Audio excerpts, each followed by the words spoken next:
welcome to a brand new episode of Project Analysis Series. Today we are talking about Parktown Residence, new and the only integrated development in Tampines. Yes, so Tampines do not have any integrated development. That's right. The last one we have in the east is actually Pasir Ris 8. Pasir Ris 8, and before that it's actually Bedok Residences.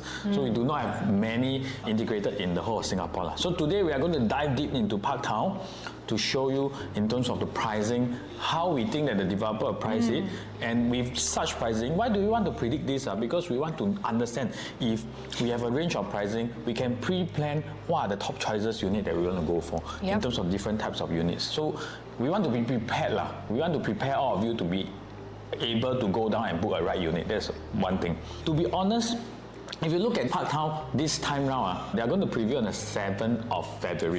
Yes. So by the time our video is out, I think we have already started preview.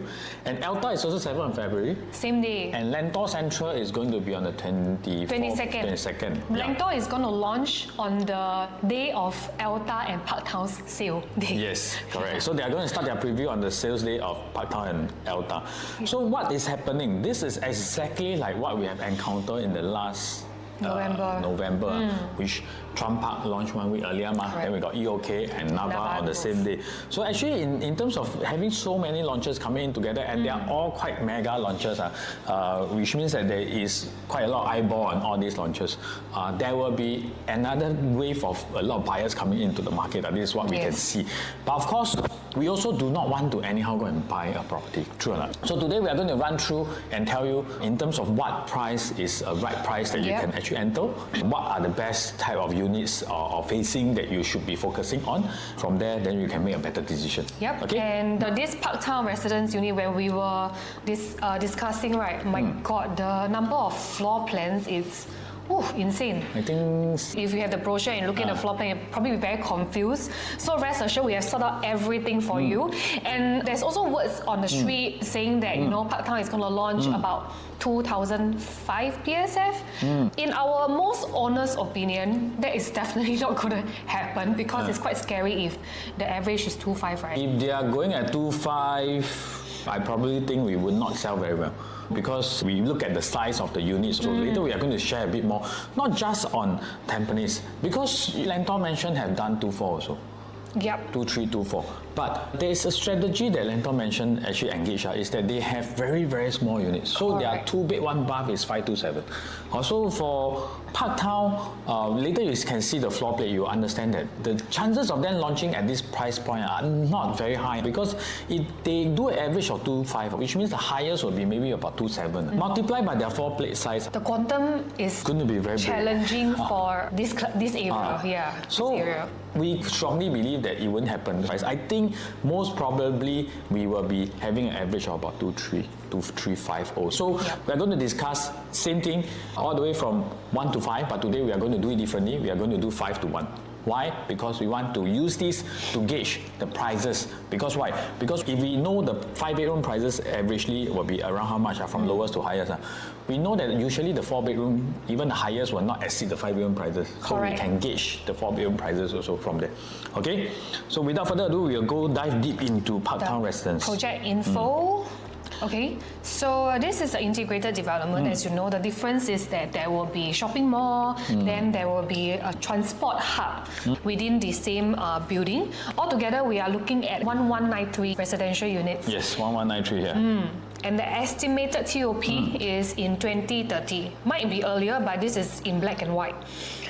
Yes, so 5 years for integrated usually is possible. Because if you look at Pasir Ris 8, right, their mall have TOP. Usually the mall will TOP about a year or 1.5 years earlier. Why? Because the mall is income generating for the developers also. Because these are developer managed mall. But till now, I think Pasir Ris 8, they have not taken the keys for the units yet. So it might happen for the same in terms of this Parktown Residence also. So the mall will go first. In terms of the mall, there's level 1 retail, and level B1 retail. Level B2 is all car parks. So we are going to go through a bit about that later on. Okay, site plan. So the entire development, right, is actually kind of divided. This is the Park east side, and then the other side will be the Park West side. In terms of the facing wise, right, later we will show you more in depth, but mainly the facing, regardless whether you are here, here, here, or here, right, is either you are currently blocked or in future you will be potentially blocked. So in our opinion, frankly, in terms of the view wise, you will not have a very significant advantage. Yeah. So the outside view for mass market condo, we are talking about mass market. We are talking about Tampines, Jurong, we exclude those that is in Lakeside, Woodlands, all this area. The prime view are usually the pool view unit. Yep. But for higher end properties or properties that we come in view, the prime view unit is external unit, so sometimes it's different. In terms of the 3 levels of views that we are talking about, because like what Joy had mentioned, outside view are all blocked, okay? So inside view, let me just go through with you. My opinion, the number 1 most expensive unit will be view that is facing the Park East, because they have a good distance between one another. Second one is actually Park West, because they are nearer, but they still are facing the pool. What is the difference between facing a pool and facing outside? Facing the pool, you usually will not get so much noise because outside you have road view, you have many things. And outside, your view is not guaranteed. It can change anytime. Sometimes you face an empty plot of land, it can still change. There's quite a bit of empty plot of land in this area. We will show it to you later. Yes, I mean they are all stated as residential land, so they will build new HDB or whichever coming up. Okay, so the third level will be the outside view. This is the cheapest. So later we will tell you in terms of when you want to buy at which view, how much more you should be paying. 2 bedroom, should you be paying more? 3 bedroom, should you be paying more? These are the things that we will go through. Yep. Okay? We also do think that those units that are facing here, this is actually a walkway for the pedestrians, right? Of the mall, etc. So we actually think that this part of the development might be also cheaper, maybe comparable to the road facing. Later we will use another project by same developer to show you how roughly between road facing and also pool facing, what is the premium we're talking about. But honestly, I think the unit here might be the cheapest, but it will not be far from here. So the most premium is still here. Just now Joy had mentioned that there's a lot of different layout in this development. Don't be worried because when I saw it, I also died this time around. So many research to be done, right? But actually a lot of layouts, they are the same one. It's just that the entrance there's a the foyer. So in terms of typical layout, there's only quite a number. Just at the front, maybe some differences. We will not really go in depth into that because it is not significant. Okay. Next, we are going into the This is a site plan to show you what is happening underneath the residential units. Okay, but I don't think we'll dwell into that. So there's a hawker center, there's bus interchange, all these things that's coming up. So this is the land parcel. This is the most important one. So just now, as you mentioned, currently, right here we have got the HDB view. Here is a future school. Here is also a HDB. So this bus interchange over here is actually temporary first, and over here we also got a future residential site. So everywhere is covered. Everywhere you are blocked. It's only now or future. Now and future, what is the pros and cons? So let's say you are facing the school. Is it good or bad? Now you are good. Why? Because here you have sort of an unblocked view, and if you are buying high floor, you will be sort of like unblocked. But future school means what? There might be a school coming up. So when they want to build a school, what is going to happen? You will get a lot of noise. Yes. You will get a lot of dust. These are the things.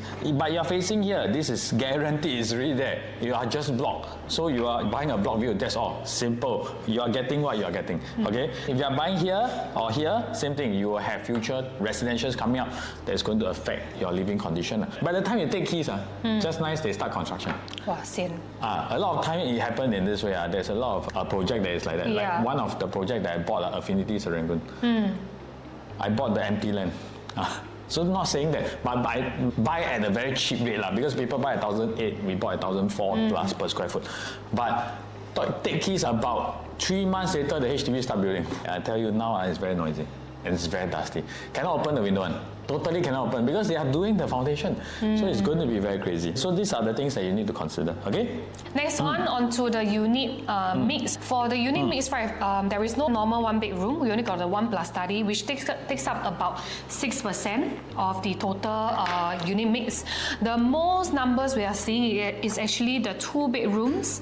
Is actually 49%. Actually, half of the units here are 2 bedrooms. Wow. So very important. You need to know how to choose. And then 3 bedroom wise, right, there will be 34. 4 bedroom wise, there is about 8.7. Yeah. And then 5 bedroom is of course the least amongst all. So Right. you can see from here, look at the 1 bedroom. 463,506 square feet, correct? 2 bed, 1 bath, 592. 2 bed, 2 bath, 678, all the way to 764. So you can see one thing, even though this is a harmonization project, typically the units are a bit bigger than the market. You see the 3 bedroom is 926, it's not huge, but it range all the way to 1184.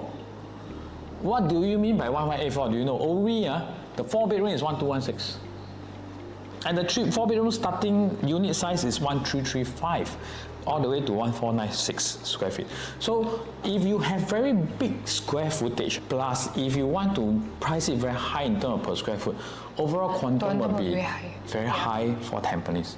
So that's why we are thinking, because of the big units, there might be chances that they are going to launch at a quite attractive per square foot. Yep. But overall quantum will still be not say super low. For buyers, one of the most important is quantum, second is per square foot.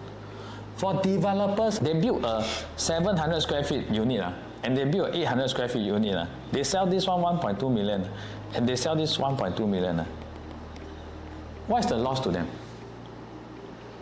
They pay more on the material here, correct?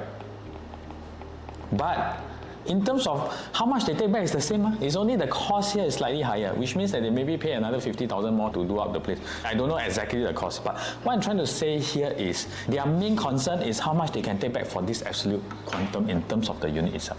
So if they build bigger, there is a chance that we can get a slightly better per square foot, which means it's good for buyers. Because next time you sell, the buyers that come to your house will see, hey, you got quite a big unit, big living room, but yet the prices are quite manageable.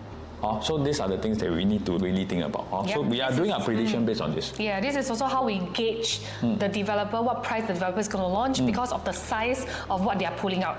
Okay? So we are gauging today not based on per square foot, because a lot of time a lot of agents, a lot of buyers like to say, not saying that it's wrong, but we like to gauge based on per square foot, based on the break-even price, because all the way I was talking about break-even price last time, but now I think it doesn't really work directly in that way, because a lot of developers build big units. There's a shift in how developers behave after the harmonization rule came out. So I was surprised to see, after harmonization, some of the unit is still bigger in size than the non-harmonized. So like for example, in terms of a non-harmonized project, like example, we take Lentor Hill for example, the 3 bedroom is 900 plus square feet all the way to about 1,001. Today we are having the same, but this is harmonized. So you are in terms getting about 6-7% more space, because today 1184 you do not count the aircon latch at all. And in fact, with that, I think it's a good thing for buyers, end of the day. Okay, we are not going to base on per square foot, we are going to base on quantum to see whether this quantum is something that we feel that developer will want to go to that range, because anything more, it will be a bit difficult to move. Correct. We also base it on whatever the resale prices that is happening currently in Tampines, and we ask ourselves, if I'm a buyer today, right, am I willing to pay this kind of price for a project like that in Tampines? Correct. So based on the quantum, we will divide by the square footage, we will get you the per square foot. And when we were doing the calculation, we were actually thinking maybe, for the big units, developer might launch 1,009 starting from. I don't know. Because based on the quantum that was acceptable to us, we think there might be a good chance. We base on the highest range that we think that the developer want to price some of the units. Then we will narrow it down. Later we'll show you how we do it. But before that, let's take a look at the size of the mall, because last time we used to share how vibrant a mall is. Actually, if a mall is more popular or vibrant, right, it actually brings in a lot more crowd, and it makes the entire development actually much more lively. A lot of time, the residential, how it perform is linked to the shopping mall. A lot of time. So here we give you a rough idea. The current size of this Parktown, right, is about 13,000 square meter. We compare it to, I guess the nearest one we can have a better gauge is actually Sengkang Grand Mall. Okay, they have about similar size. The rest of the mall is significantly bigger, I guess. So Sengkang Grand, if you have been there, you should know that the mall do not have a lot of retail. There's only like eateries, there's food, there's the hawker center that you can have food, everything. But now we want to zoom into some other malls. First thing, one of the most successful mixed development that I've seen is North Park Residences, which is 120,000, which is North Point. How many Point. times the size? I was surprised to see that time North Park unit transacted at 1,007 per square foot about 4 years ago. So when it transacted at 1,007 at that point of time, it was not done in Yishun anywhere. Yishun, even at 1,002 can't sell. But North Park is somewhere that when buyer go in, 1,007 they still want to buy one. Because the mall is 120,000 square meter. Yep. So you want to take more to imagine what you're getting. We are not saying good or bad, but we are just trying to show you that you must know what type of mall you are getting before you actually buy into it. VivoCity is 107,000 square meter. These are the type of mall that you go in, after you walk, you don't know how to walk back. And you want to go back again because as a consumer yourself, there's a lot of options for you to choose, right? But it's those type of mall that sometimes you cannot find a car. You cannot find, it's too big already. But if we take something that's more relevant, okay? If you look at Waterway Point, which is decent size, which is not small, it's 36,000. So it's about 2.5 times the size. And all these more, the residential perform quite well. Parktown is 13,600. Not huge, but it's slightly bigger than Lentor Modern. Modern is about 8,000, I remember. So I think moving forward now, the malls are more built towards a smaller size. But I want here to take note one thing. We always talk about Parktown as an integrated. As an integrated at this price point that we are talking about today is going to be very, very attractive. But I think when you want to buy into Parktown, you want to take out this integrated. You don't want to put this integrated too much into your brain because the mall is not like the very, very big kind. You gauge the investment based on, maybe this is a non-integrated at this price point, why I still want to buy? Then the integrated is actually a bonus that you can get. Okay, because if we look at Treasure at Tampines today, the price are not cheap either. So from there, we can actually do a better gauge. So now on to the price prediction for Parktown residents. So like I said, how we gauge earlier, right, is based on the size of the unit. What do we mean by that? Over here, we have Lentor Hills Estate. So Lentor Hills Estate, pre-harmonization, you can see that we actually use the 3-bedroom units. Pre-harmonization, the units are all about 900 plus square feet. The smallest is 904 square feet. But when it comes to the launch of Lentor Mansion, which is post-harmonization, you look at the size of this 3-bedroom over here. It's only 700 plus, which is less than 800 square feet, right? Based on this, we will gauge that the per square foot will actually be higher. Why? Because it will keep the quantum still affordable, despite them having a record high of 2,004 PSM. So you can see here very clearly from 2.1 per square foot, where the rest are all starting 1.9 plus, except Lentora is 2.1, this one starting 1.8 plus. It shoot to 1,450 per square foot, where the rest, the highest it hit, Hewlett Green is only 2,337. Even for Lentora, it's only 2.1 plus, here's 2.3 plus. And Lentor Modern 2.3 plus per square foot is after they increase price. They actually increased quite a lot for the higher floor unit. So 2.4 something. Why? Because 786 square feet and the quantum is still lower than the rest, except very close to Lentora. So you see, developer two ways. I launched small unit, low quantum, high per square foot. Or I launch big unit, lower per square foot, quantum okay. So I have the choice. I cannot launch big units, high per square foot. It's very difficult to sell. It's very difficult to exit. From here, we feel the per square foot will not be super high. Yeah, we will show you another example. Also, we have a pre-harmonized and post-harmonized. That's in Mount Sinai area, which is the launch of Pine Tree Hill as well as Nava Grove. You can see that the smallest 3-bedroom sizes are comparable. Which means what?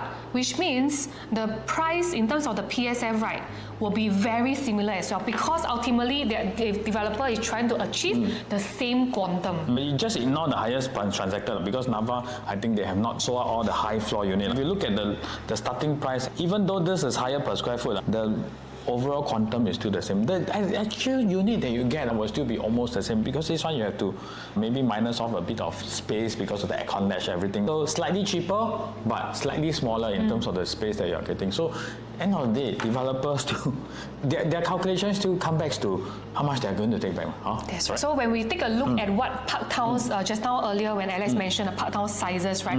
We take a 3-bedroom. The smallest 3-bedroom is actually 926 square feet, which is not so much of a difference between this project and the pre-harmonization projects in the area. Because, this is also why Treasure Template's got 800 plus square feet. This is also why we estimate that the square foot won't be a lot much higher than the surrounding. Okay, in terms of post-harmonization project, now I give you a gauge. The smallest that I've seen after post-harmonize is Lentor Mansion. 2-bed, 1-bath, 527. Okay? 3-bedroom start from 786, I think. Then the 4-bedroom, I think is 1184. Okay? So this is the smallest I've seen. Next, now I show you, just finish one, Ori. 2-bed, 1-bath, 592. 3-bedroom, 850. 4-bedroom, 1216. So you see, all slightly bigger. But today we take Park Town into consideration. 2-bed, 1-bath, 592. This also, this one is quite similar, okay? 3-bedroom, 926. 4-bedroom, 1335. You see, the space are all bigger. And there's one more bigger one, like example Alta, Nava Grove, they are even bigger. I think their 4-bedrooms start from 1,004 square feet. Their 3-bedrooms start from also 92 plus, but the bigger units are bigger. And the 2-bed, 1-bath is starting from about 700 square feet. So you can see here very clearly that the range of the size will be different. And Park Town is towards the higher end one, which means that their size are typically bigger in terms of the post-harmonization. Yep. So this is actually the Park Town unit mix, but now we will see, based on this, how the developer pricing strategy will be, and how do we expect this to turn out, how do we do our calculation, and why do we want this? Because I want all of you to make sure that, let's say the starting price come out, because today we do this one, this video, the starting price has not come out yet. Yes. By the time the video is out, I think you have seen the starting price. So from there, it's easy for you to gauge how much is the highest. So this is something that's very important. Yep. So from here, we actually use Botanic at Bartley to estimate how much will this same developer launch for the road facing as well as the pool facing. Due to limited data, right, because for this project, they actually not a lot of units sold on the same day or launch day. So we took over a period of like a month or so when price barely increased. We're going to show you the premium in terms of the facing. So we have got the road facing over here and as well as the pool facing. We took the lowest floor and the highest floor in comparison. Very similar to the ones that we did for Chuan Park when we want to do the prediction in terms of price premium. You can see over here in terms of the pool and also the road facing, same 2-bedroom is around 4 to 5%. So the higher floor one, the difference of per square foot we are taking out by per square foot is 5.2% between the road and the pool facing. And for the lower floor is about 4%. So another stack is about 4.5 to 5.8. So it's about this range of 4 to 5. So yeah, about 5%, okay? Then now we take a look at the premium by per floor jump. Premium by per floor jump, which is also very similar to what other developers do for a lot of developments actually. The premium per floor jump is about 0.5. But however, we have to take into consideration that for this development, for Botanic at Bartley, right, this development actually runs from level 2 to level 17. Whereas for Park Town is from level 2, I think, to level 13 or 14. So by right, when we add up the total premium, we have to even out. So for Park Town, we are expecting the per floor jump to be slightly higher than 0.5%. We are averaging. It's either per floor jump slightly higher or the lowest to the highest. Let's say for Bartley is 13%, for Park Town it might be 12%. So it might be in any way, because we can't predict exactly what's going to happen. We can only tell you what can happen. Okay, so why we want to do these two things? Because we want to do one thing. So I want to show you here, the per floor jump, the different facing jump is about 5.2%. Let's say we take 5.2 to 5.8%. Let's say it's 5.5%. Plus the lowest to highest floor difference is 8.2%. So about 5% plus another 8%. Okay, let's say 5.8% plus 8.2%. Total is about 14%. Correct? 14% difference in terms of the cheapest road facing second floor to a highest floor pool facing best facing unit. The difference is about 14% for Bartley by UOL. So we think they might have the same situation, but can't confirm because Bartley is quite long ago. Yeah, it's just a range. But I don't think it will go way beyond that, because if you are buying more than 14% more for a pool facing high floor, what can you see? That's a lot. Nothing. Nothing. Because you are blocked either way. Yeah, cannot see anything. So, okay, don't need to pay so much more. Why I say approximate will be 13%? Because just now we are talking about lowest to highest about 14%, but we minus off 1% for what? Because there's 2 to 3 floor difference. So it's about, I take a 13% from the cheapest to highest. So let's say it's facing here and facing here, or facing here. Yeah, for example, here is the cheapest. So for example, this unit and this unit, the difference of the per square foot will be 13%. For the second floor, for example, 0254 will be 13% cheaper than, let's say, 1358, for example. Okay, so this is the difference that we are getting. I want you all to understand how does the 13% work. So it will be around this range. So from here, we can gauge.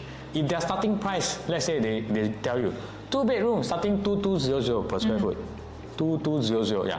Then how much is the highest? You then times 113. We can gauge. Yes. You want to push a bit more, you times 115. Okay? So now we are going to use this to analyze 5 bedroom first. Yep. Okay, let's start off with the 5 bedroom. 5 bedroom, there is only one size, which is 1,678 square feet. Which is huge lah. So over here, right, this is how we derive at 1,009. So for every single layout that we are going to put out here, we actually give you a range of price matrix. How we think the starting from price is going to be. Because if it's going to launch at 1,009, the quantum will be 3.1. And from here, we stretch another 13%. That will be about approximately 2,002. This is how much the quantum is going to be.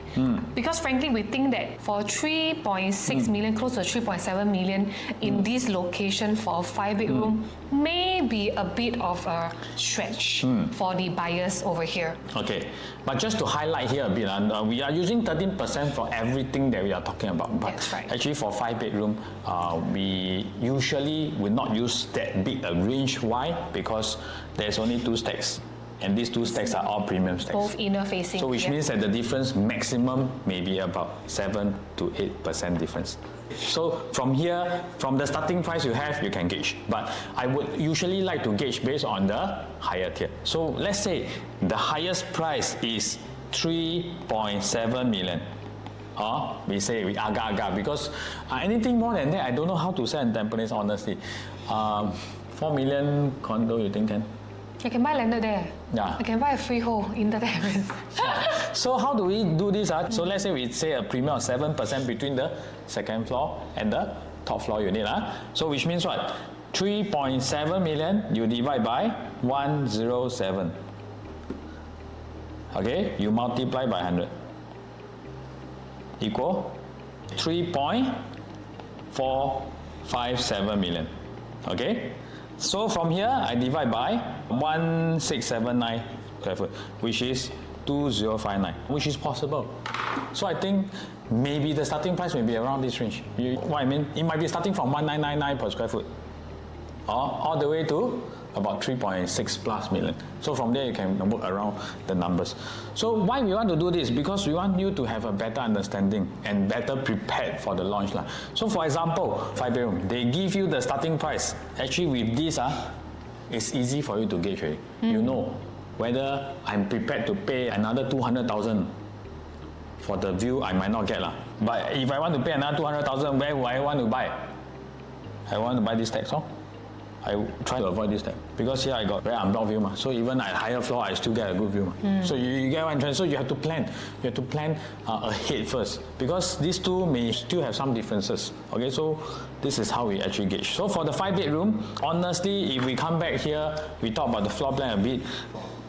Typically, it's still quite a nice floor plan because 1679 square feet with a junior master that's really proper because we have attached bathroom exclusively for you. We have one more bathroom outside that is for everyone to use, so you really have one that is not share among each other. Nice. Then the master bedroom, you have a nice walk-in wardrobe. Living room, I think the width will be quite nice also. They have not come out with the width yet. Only setback, no private lift for 1679. So 1679 for this size, it's actually quite big. I would think that the private lift will look good. So yeah, that's the only thing. But one thing is Tampines people, I don't think they will say that private lift is extremely important. Without private lift, they might be happier because they get more space. But I go East Coast, private lift is important. I'm quite mixed with this, but I think it's quite a good, decent layout that you can talk about. Only concern the size and the quantum that you're going in. Next time, am I going to see? This one is something that you have to think about. So now we go into 4-bedroom analysis, right? For the 4-bedroom itself, frankly, this is already the smallest 4-bedroom. It's also 1,003. In some developments, post-harmonization, this is actually the size of the 5-bedroom. Actually, So if we look at the quantum, right? If we were to start from say 2,000, right? The quantum itself is 2.6, which is, what do you think?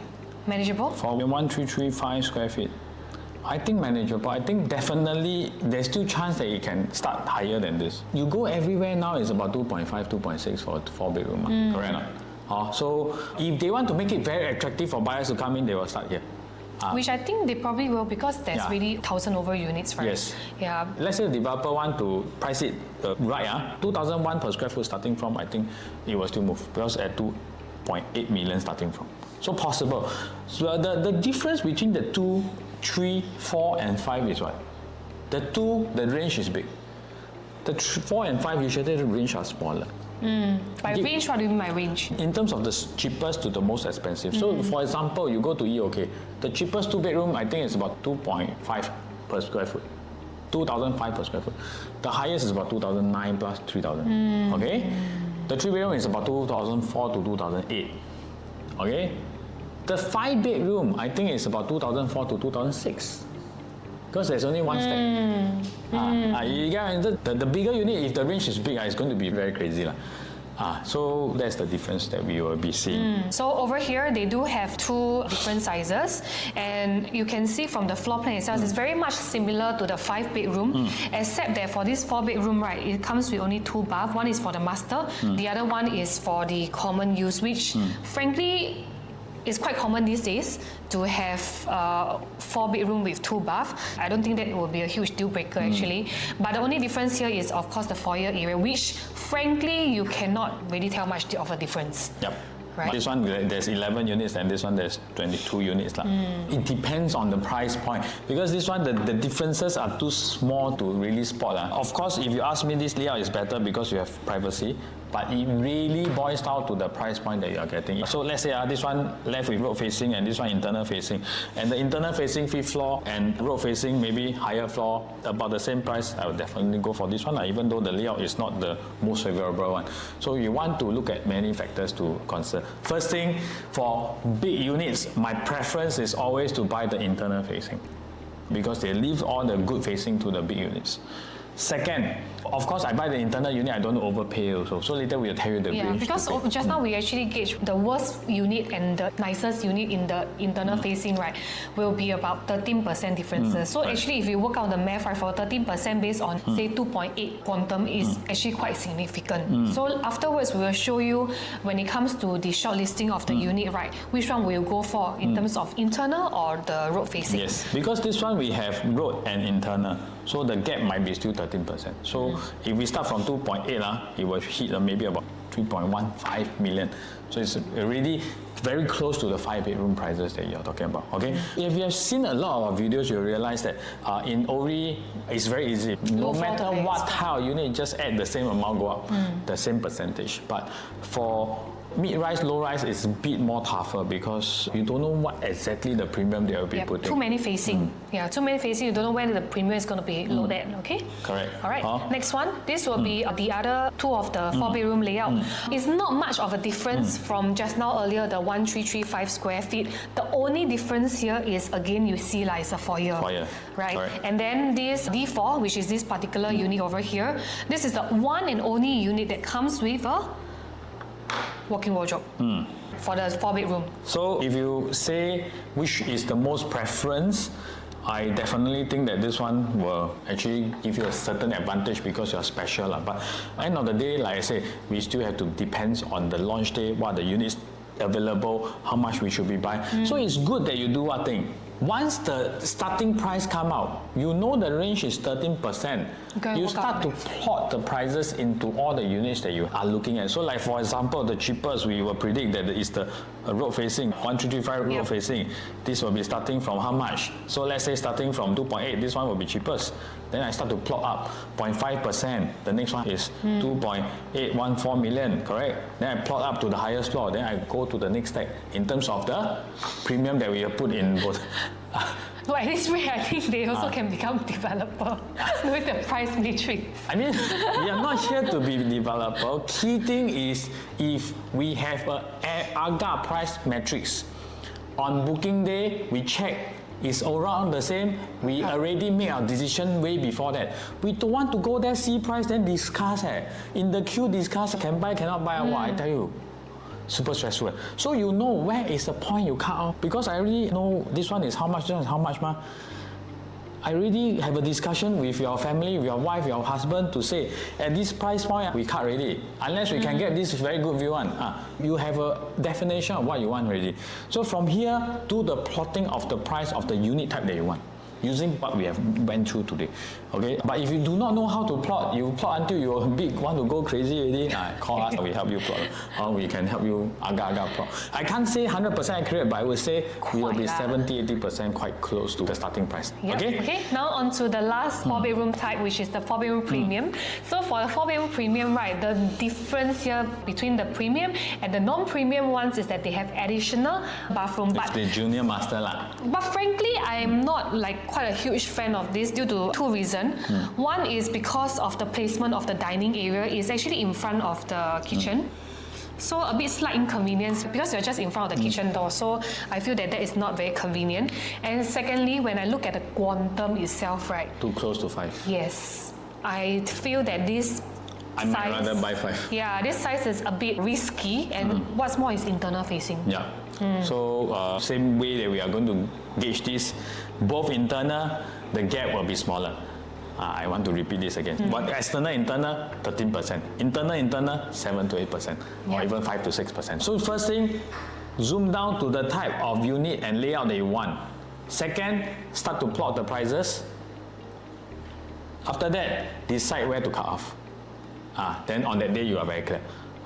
This is all after you put check. You have to put check first. First things you have to put check first. So this is the steps that you have to be doing.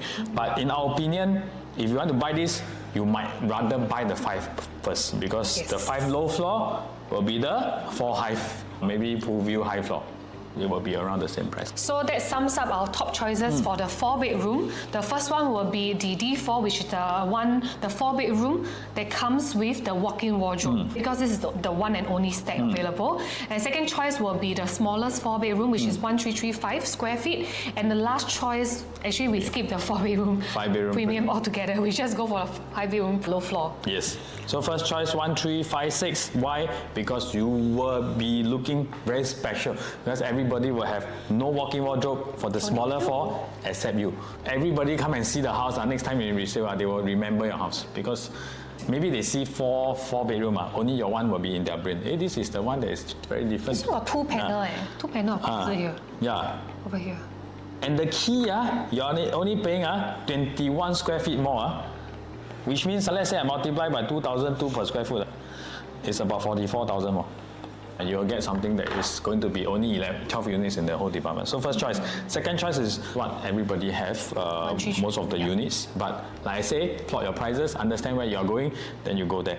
Third choice, we skip the 1485 and 1496. We go straight into the 5-bedroom. We feel that the 5-bedroom will be a better choice. Yes. Okay, now on to the 3-bedroom analysis. Again, for the 3-bedroom, we have so many different layouts. So we are going to break it down again for you. There's 3-bedroom compact, 3-bedroom premium, and the 3-bedroom premium plus study. Yeah, okay? correct. Anyway, just to give you a quick roundup, all the main differences is actually the foyer area only. Really, okay? For the 3-bedroom compact, right, we have got actually 5 sizes. The smallest one is what we see over here, 926 square feet, and the second smallest is the 936 square feet. The difference here is that the 926 square feet is a dumbbell, the 936 one is a classic layout. And most importantly, like what we circle here, the 936 have got windows in all the bathroom and as well as the kitchen. So there is actually no need to argue I think. And even here there's a window but there's pros and cons for these two layouts. So 926, because being a dumbbell is more space efficient So space is efficient, but they are almost the same size, 926 and 936 because usually you see dumbbell, it will be smaller. But this time round, they do it almost same size. So where is the size difference? You can see very clearly here and here is very different in size. So 926 will have a much bigger living room, bigger dining area, bigger living area, because your sofa you can see here, 3-seater. Here is very tight. So each got its own pros and cons. This is a typical type of layout that you can sell on. 936 will be very safe. Why? Because this is something that everybody will look at because there's window, all these things. Even though the living room a bit smaller, might not be the deal breaker, but 926 is like a trump card, which means that it might perform super well, but you are taking a risk because you do not come with window. And what's more, in terms of the facing, right, this 926, the smallest 3-bedroom, only have got road facing.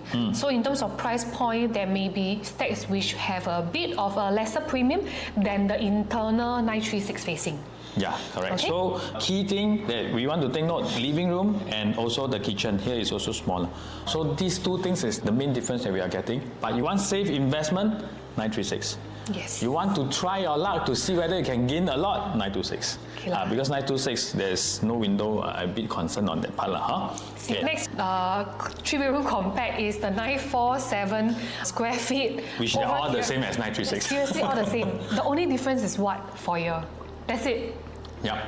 So how do we gauge this? End of the day, we want to use the starting price. So the starting price they give you, 3 compact, let's say 1.999 million, for example, it will definitely be based on 926 square feet. Okay, so how are we going to calculate the rest of the unit prices?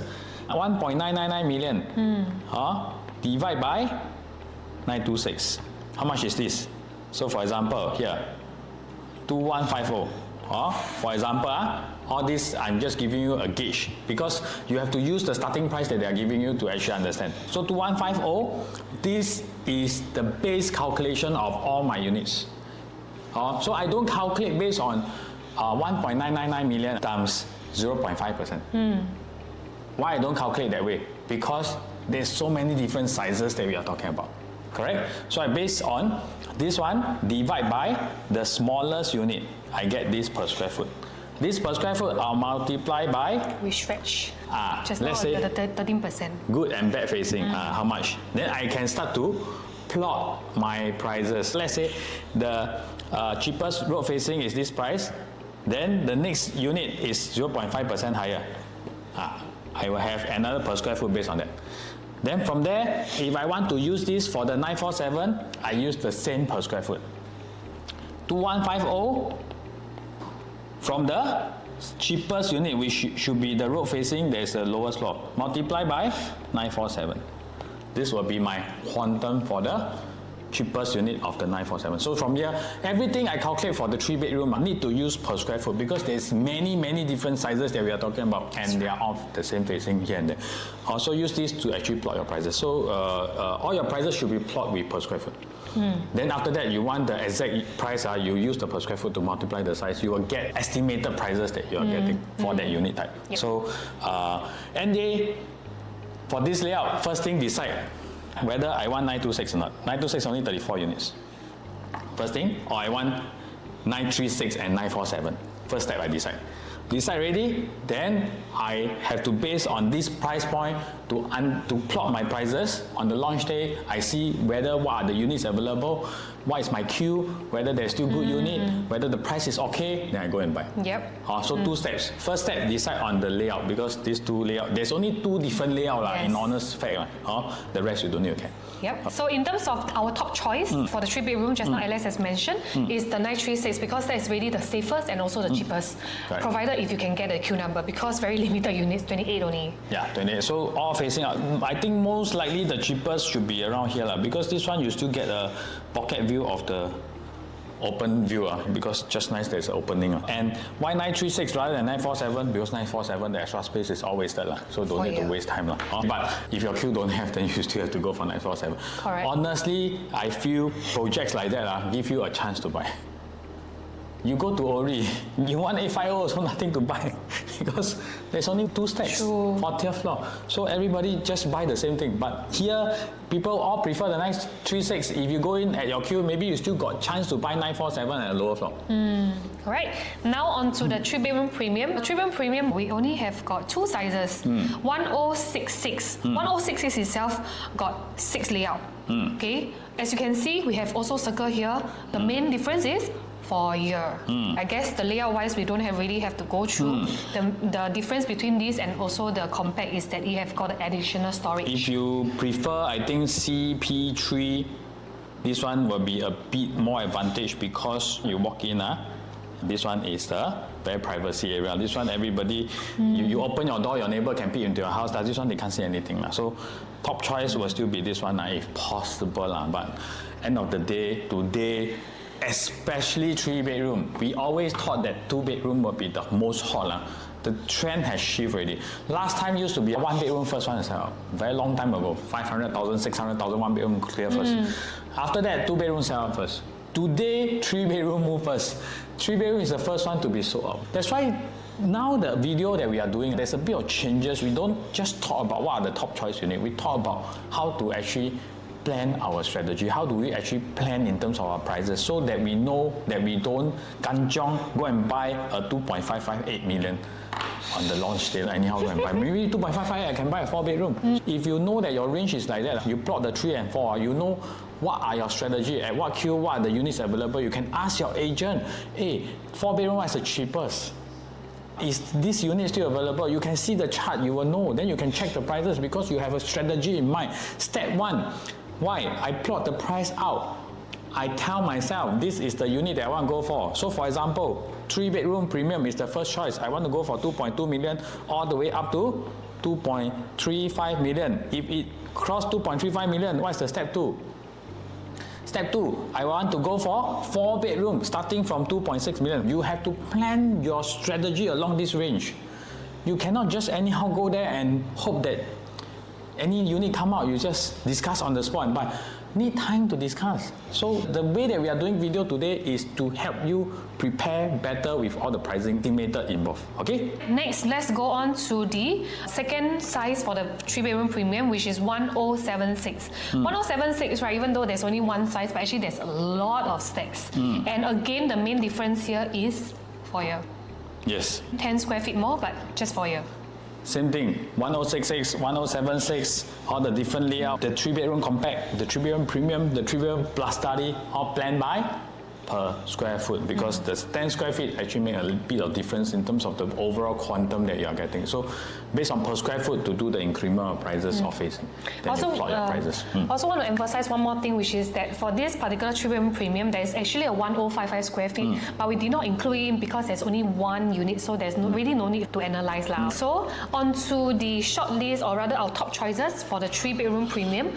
We were actually thinking in this sequence, the stacks here are in the sequence of what we like best. If the premium between the internal and the road facing is 5% or more, we will go for the road facing ones. If it's 5% or less, we will go for the inner facing. If it's less than 4%, definitely you want to go for the inner facing. But the key why we are putting this is just a range. Of course, if it's like 5% or 4.5%, you still can decide between both. But what I'm trying to say here, you must remember, next time you want to sell, all your 3-bedroom buyers in future, they are buying for homestay. Yes. So the view, quietness, all these things are extremely important. So you try not to buy those that's facing, honestly, you buy facing HDB, I think still okay. Because they are already built. You buy here, facing the School, empty plot. Next time they build school, wow, this one I tell you, if they really build on the day you TOP, I don't know how to help you. You have to wait until 3 years later they build finish, then you can sell. If not, you sell at a cheap price. Or if you buy here facing another empty plot, the residential are also problematic. So, top choice, my opinion, if less than 5%, the inner first. This one, the most premium one first. Second choice here. Okay, third choice, those that is already having building on. Last choice, those that is empty plot. An empty plot seems nice, but if really there's a chance that on the point that you collect keys, because now it's about 3 to 5 years later you collect keys and they start building, it's going to be very problematic. So you rather go for one that is already blocked and maybe they'll charge you at a lower price. Okay? Last, on to the 3-bedroom premium plus study. There are a few sizes for this. However, again, just want to emphasize the difference between this and the 3-bedroom premium is the additional study area, which we have circled out over here. And in terms of all the 3-bedroom premium plus study, the different sizes, difference is foyer. Correct. Yeah. So the 3-bedroom premium 1163, I honestly think the size is a bit on the bigger side. But luckily for Parktown, the developer built the 4-bedroom at 1335. So you are still not too close to the 4-bedroom in terms of the prices. But in terms of the layout, what do we have here? You look at here is very, very good. First thing, the study with a window. With a full window, which means the 3-bedroom and the study are all facing outwards, which is you get a full height window kind. Second, you see at this aircon latch, they also build a window. Why they just nice build a window here? Because they need to access the aircon latch, which means that this whole pavement will be quite bright. Second thing, if you look at this layout, now let me clear out some of the line. If I shift the door from here to here, cannot. Become a walk-in wardrobe. This one become a full walk-in wardrobe. A lot of flexibility in terms of this layout. The study is not useless. This study is not useless. So now let's look at more of the 3-bed plus study. So we have 1163. We also do have 1173 and 1184. Yep. Yes. So anyway, like we said earlier, keep emphasizing this over and over again. The main differences is with the foyer. Correct. Yes. So same thing, you want to calculate based on per square foot to do your calculation. But I definitely do think the 3+ study is something that you can consider because it's something that's quite special in terms of the layout that you are getting. Also, you have quite an advantage, okay? Just regarding the 3+ study, if they do launch at a significantly higher PSF, there is a chance, right? Even though the size differences is very far apart from the 4-bedroom, but if they do launch at a very high PSF, you might be very close to the 4-bedroom, the small 4-bedroom sizes. So do check before you commit to any 3-bedroom premium plus study. Same thing we are talking about. If you use a per square foot to plot the prices, you will know when the starting price come out, you will know the cheapest 3+ study is which unit, because the road facing plus which size. Usually it should be the 1163, which is the smallest unit, the cheapest unit. Then you will get the per square foot for the 3+ study. From there, you can actually plot all the prices out. Yep. So once you plot all the prices out, with all the 4-bedroom prices out, you can actually make a decision way before the booking day, which are the unit that I want to go for, which are the unit that I do not want to go for. It's almost impossible for us to plot all these things right now because we do not have a lot of information. But I think it's very easy for you to plot. But if after looking at the video you still are a bit confused of how am I going to do it, can actually drop either of us a call or a message. We will help you with the prices analysis before the booking day to get you guys prepared and not to make the wrong choices on the booking day. Now Next on one. to the most heavy part of this analysis, which is the 2-bedroom, because we have got about half of the development that makes up the 2-bedroom.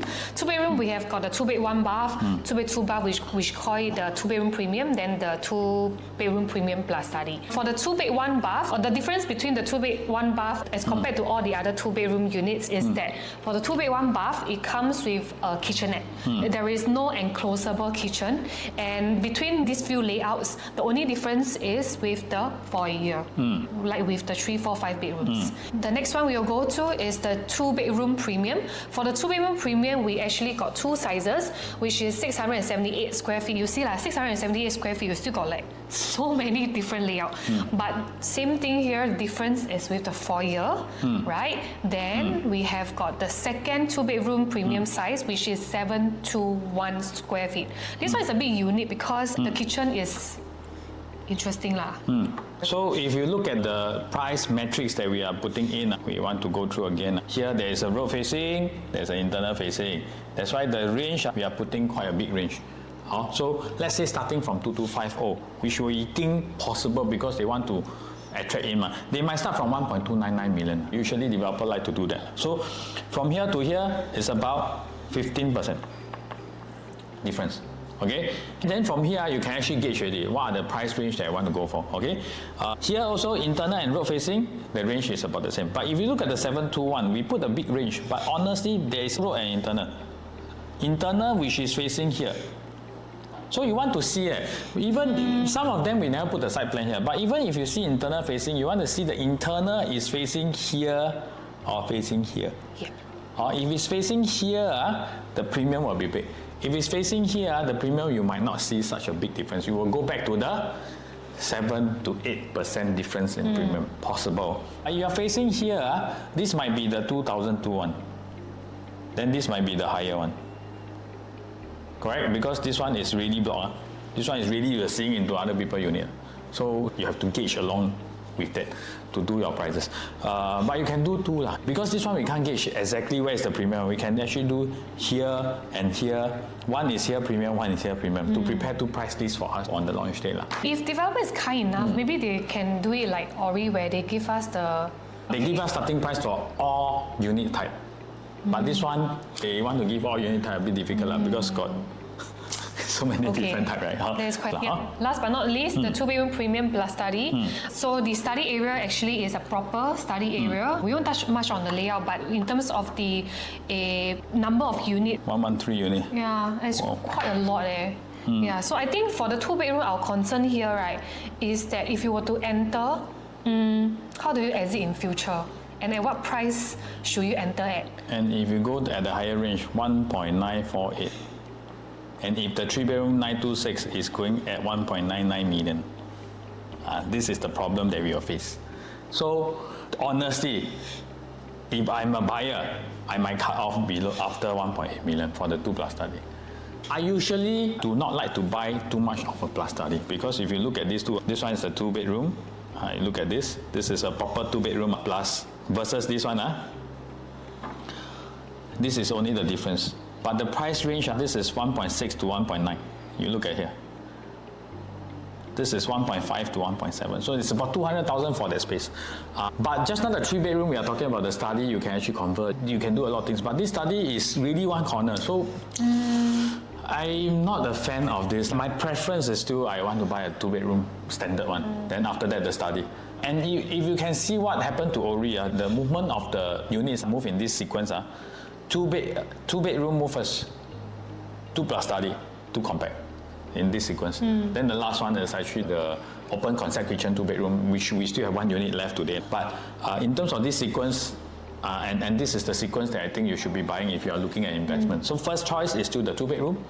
But it all depends on your budget. But let's say I got a budget of 1.4+ million and there's no way that I can buy a 2-bed 2-bath, then I would see the 2-bed 1-bath, what are the choices. And just now earlier, I think when you mentioned the 3-bedroom, because it's more for own stay, so I think in terms of your resale buyer, the profile, it can also be very different for the 2-bedroom, especially because it makes up 50%. So I would assume in the resale market in the future, at one point, a lot of units will be available for sale. So right now we're going to touch on a bit of renter perspective, because for the 2-bedroom there is a high possibility you might need to do like a part sell and part rent kind of strategy when you're trying to dispose your unit. Just right before we go into the rental part, I would also say that this is one of the layout that I would best recommend.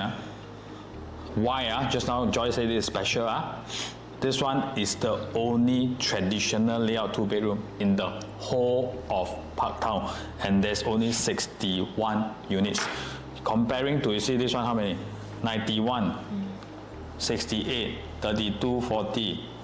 All the 2-bed, 1-bath also is dumbbell. The 2+ study is all dumbbell also. So when in the resale market, right, when people come and view a unit, actually they might categorize everything together because it's all dumbbell there, except for this particular layout.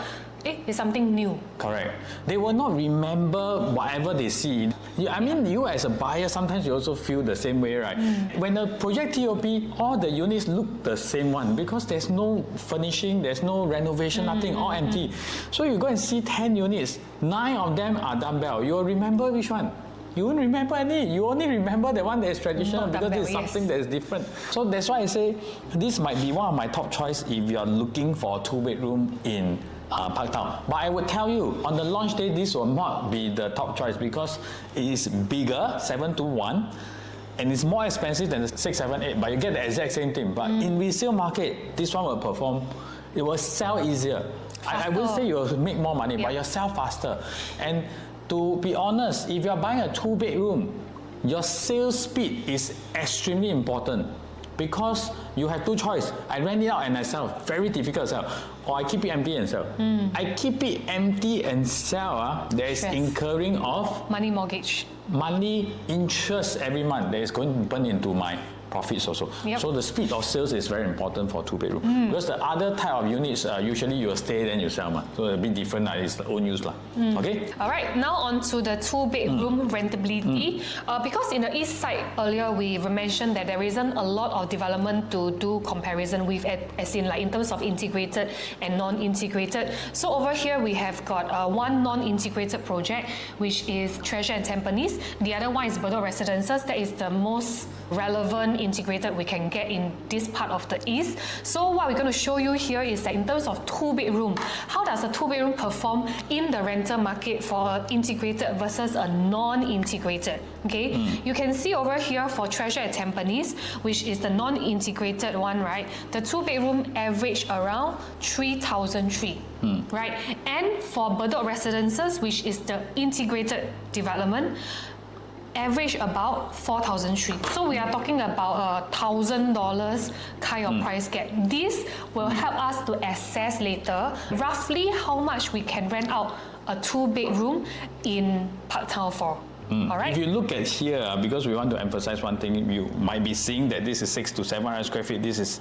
800 to 900 square feet. But if you notice here in Bedok Residences, the 700 to 800 square feet and 800 to 900 square feet can be at the same price. So the size of the unit is not a very key determining factor of the rental. The most important determining factor is the number of bedroom, and you need to have a proper layout. You can't say that enclosed and open concept kitchen might have a slight difference in terms of the rental. But if both 2-bedroom, both enclosed kitchen, you will be going at the same rate. So just clarify this part, because Bedok Residences still come in bay windows, so the size didn't give you an actual understanding of what you are getting, because maybe a 700, 800 square feet and a 600 to 700 square feet in Treasure, you get almost the same built-in space that you are getting. Okay? So knowing the difference between an integrated and a non-integrated, right now we are going to look at the rental between a 2-bed 1-bath and a 2-bed 2-bath. This is within Treasure at Tampines itself, right?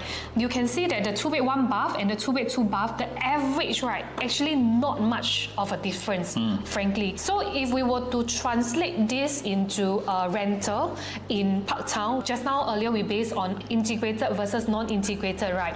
We should be able to rent 1,000 above what Treasure at Tampines is renting out now. So for a 2-bed 1-bath, we will assume that at Parktown we can rent it out for 4,002. right? And for a 2-bed 2-bath in Parktown, we can assume that we can rent it at 4,003. This is already being very conservative because Treasure at Tampines, first thing, it's not right next to MRT. Here we are, all right? So based on the quantum that we're entering, just now how we predict the price based on the cheapest quantum, right?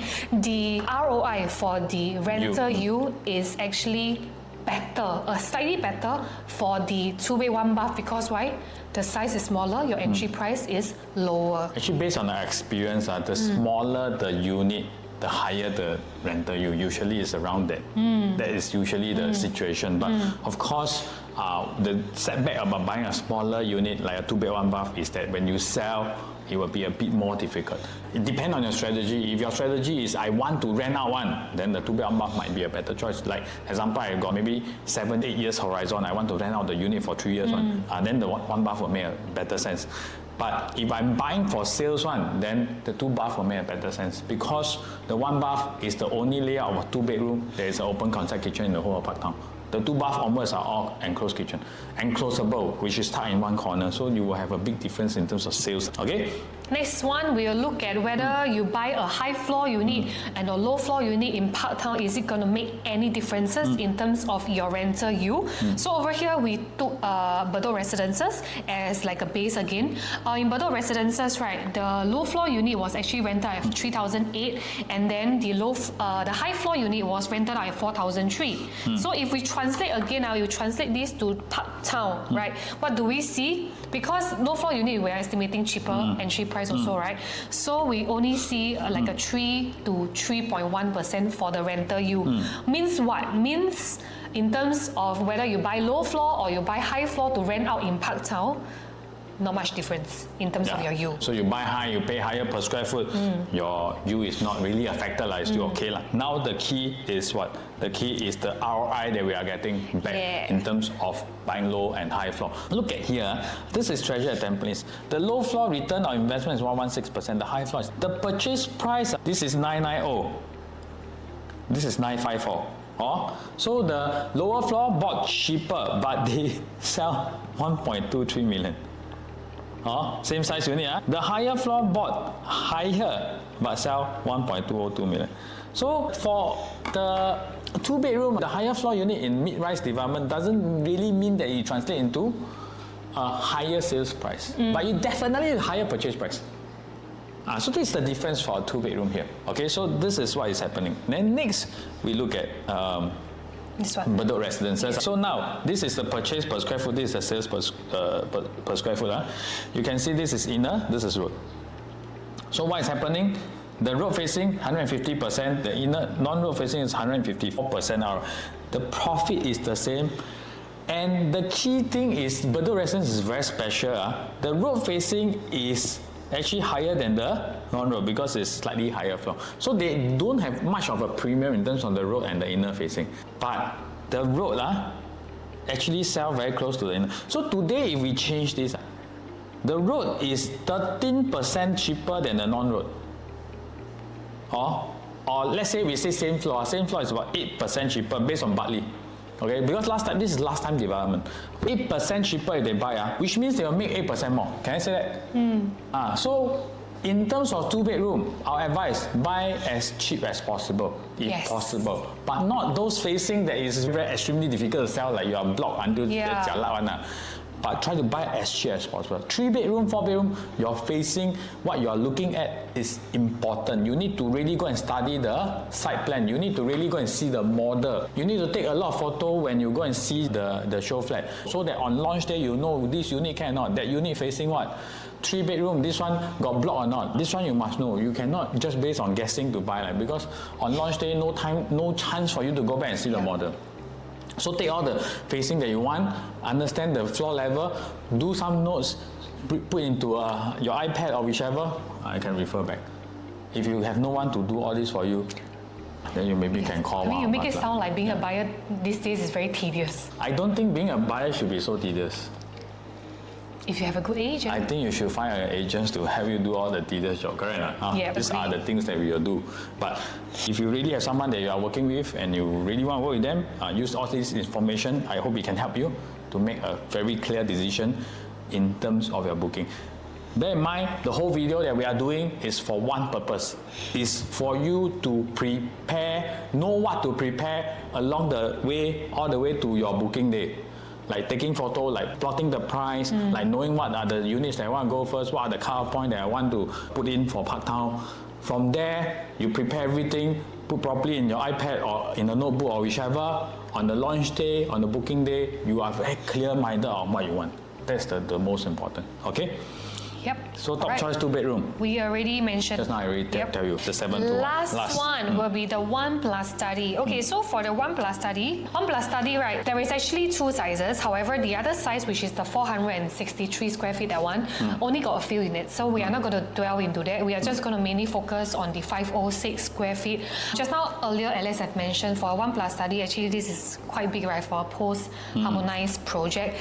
In terms of the layout first, it's again quite common, right? The study is next to the master, so it's quite a compact one. But I think what we are more interested here is the overall, because when we were guessing how much, like the prices for this, we actually plonked in like 2550, 26, 27, etc. They are thinking, wow, for a 1-bedroom, a 1+ study in this Tampines area, is anyone willing to pay 1.4 for this when in other development that is in the city fringe, right? The 1+ study, they are around this price tag of 1.4 is not even moving. Because the 527 in Lentor Mansion, 527 in Lentor Mansion is transacting at the average of about 1.2+ million. That's a 2-bed, 1 bath. So that's why I say the size they built is a bit big for the 1+ study, which is not the most preferred lah. Because 1+ study, most of the buyers are buying for investment. You will be in comparison to compete with the 527 or Lentor Mansion 2-bed, 1 bath. So that's the main concern. So if you have enough funds, honestly, go for the 2-bed, 1 bath.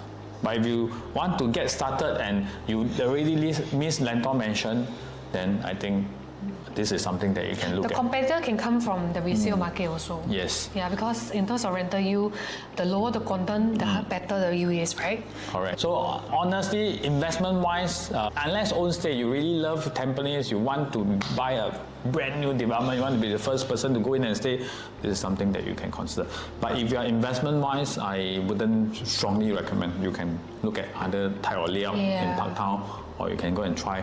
Honestly, if you are looking at 1-bedroom, I would prefer places with higher rental yield. Yes. Because Tampines do not have one of the highest rental yield in the whole of Singapore. Tampines, Parktown, number 1 focus, try to buy own stay unit because this is an own stay town. It's a HDB estate.